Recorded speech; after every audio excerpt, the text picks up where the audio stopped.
Happy Friday, Highlanders. Today we are in our math testing sites. You will have two sessions today, so please do your best. Show the world how you shine. All students should be in their testing sites. I want to remind students about two specific behaviors we are experiencing and we are enforcing. Number one is the throwing, spraying, pouring of water or any liquid from bottles. If you are caught throwing, spraying, pouring any water on campus, you will receive an automatic detention. If a teacher sees you do it on a class change, they will simply email your name to the assistant principal and you will be added to the detention list, no questions asked. It is dangerous. Students and teachers can fall or be injured, and if you are the one spraying the water, you will be held responsible.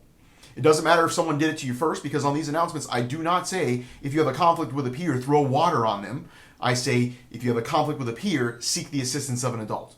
Do not take matters into your own hands. If you have trouble with water, you can also report it in the Say Something app. Just make sure you include the time and location so the administrators can look it up on the camera.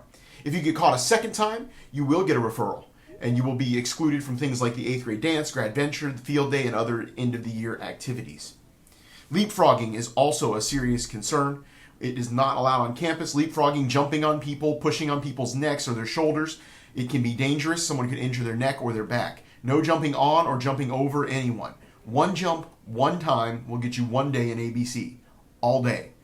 Second jump will get you 2 full days. Again, 8th grade dance, Gradventure, field day, end of the year activities are on the line. We don't need someone getting injured, and we don't need these types of behaviors to take away from our learning environment. Our school rules are in effect until May 26th. If students are creating distractions on campus, I will not hesitate to call for protective learning. Let's finish strong and show our respect, excellence, and pride. Some of those end-of-the-year activities, the field day, we gave everyone a clean slate last week. No more than 5 tardies, no skipping referrals, and no major referrals the last 19 days of school. Also, 8th grade dance tickets are on sale now with Miss Knight, Mr. Russell, or Miss Autry. They are $5 cash only. And no tickets will be sold at the door, so students need to make sure that they're getting them before the day of the dance. To attend, you may not have any referrals from April 20th on and not be involved in any physical altercations this year. Please bring your laptops fully charged to school every day. Student conductor is our tardy system. If you are tardy, report to the nearest grade level office. No bikes or scooters are allowed in the bus area. I also want to highlight that next week I will have a silent auction item. It is a Flow Bluetooth wireless speaker, and so it'll be up for silent auction in the PBIS store in the cafeteria next week. Cell phones, earbuds, and headphones are not allowed. Same goes for hats, hoods, and head coverings.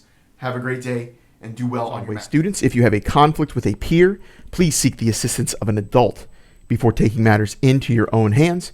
Here at Dunedin Highland Middle School, we use the Say Something app. If you see something, say something. The app is on the front page of our website, and it is the fastest and safest way to report any type of suspicious activity or bullying. At Dunedin Highland Middle School, our rep is respect, excellence, and pride. Have a great day. Go Highlanders!